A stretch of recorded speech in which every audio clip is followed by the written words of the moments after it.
naputol. Ayan, tuloy tayo.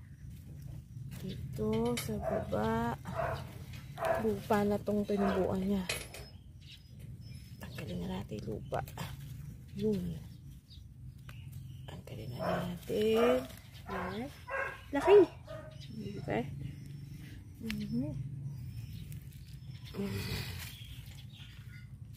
Ito, malaki na, bumuka.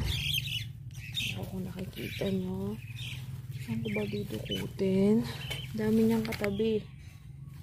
Aray ko, medyo nahirapan ako dito pasukin niya. Makati kasi itong kalabasa eh. Saan na ba? Ayan, meron siyang katabi din na maliit. Napabukan na din. Kasi na natin. Ayan. Ayan.